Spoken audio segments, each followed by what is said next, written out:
क्या देश में हिंदुत्व खतरे में है? बिल्कुल खतरे में नहीं है। हिंदुत्व के नाम पे बीजेपी जरूर खतरे में आ जाती है, क्योंकि बीजेपी के पास एक ही हथियार है कि लोगों के दिमाग में एक जहर भरो कि हिंदुत्व खतरे में है ना। जो देश 80% यहाँ पे हिंदू वास करता है, 20% मुस्लिम है, ये कौन सा मैथमेटिक्स है कि 80 वाला 20 से खतरे में आ जाएगा?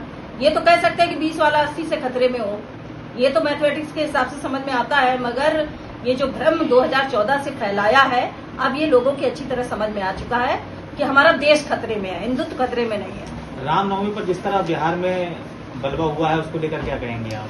देखिए, बलवा करने वाला एक ही पार्टी है, वो है बीजेपी पार्टी। उसके पास एक ही मुद्दा है कि हिंदू मुस्लिम में डिवाइड करो लोगों को आपस में लड़ाओ और लड़ा के चुनाव को जीतो।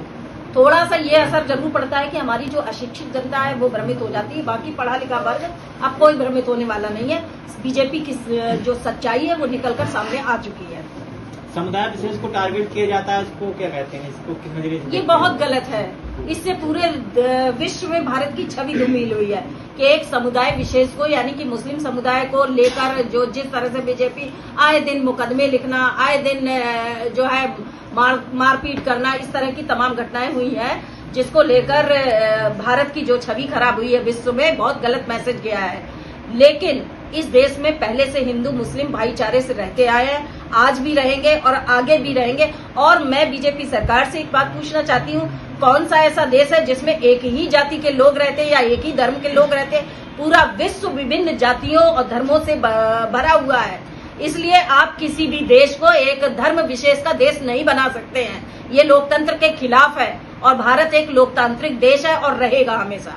अगर आम आदमी पार्टी सत्ता में आती है तो पत्रकारों के लिए क्या सुरक्षा की मुहैया कराएगी? बिल्कुल, पत्रकार जो होता है लोकतंत्र का चतुर्थ स्तंभ है, और इस सरकार में जिस तरह पत्रकारों पर हमले हुए हैं, उत्पीड़न हुआ है, उनकी आवाज को दबाया गया है, उनका मुंह बंद करने के लिए उनको डराया और उन पे मुकदमे लिखे गए हैं।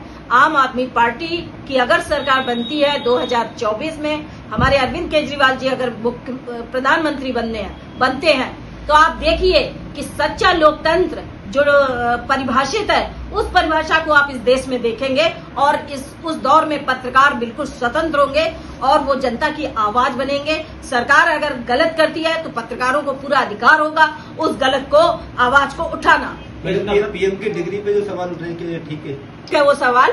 जब पीएम साहब पूरे देश में सबकी डिग्री पूछ सकते हैं, तो पीएम साहब की भी डिग्री पूछने का पूरे देश की जनता को अधिकार है। अगर पीएम साहब की डिग्री नहीं है, फर्जी है, तो उनको सुप्रीम कोर्ट को उस पर एक्शन लेना चाहिए और सुप्रीम कोर्ट को उनके जो उन्होंने डिग्री दी उसके आधार पर उनके खिलाफ कानूनी कार्यवाही सुप्रीम कोर्ट करनी चाहिए, क्योंकि सुप्रीम कोर्ट जो है वो लोकतंत्र का रक्षक है। अब तक सुप्रीम कोर्ट खामोश है, लेकिन देश सवाल पूछेगा और देश इसका जवाब मांगेगा प्रधानमंत्री मोदी जी से। इस नफरत भरे दौर में आप आवाम को क्या संदेश देंगे?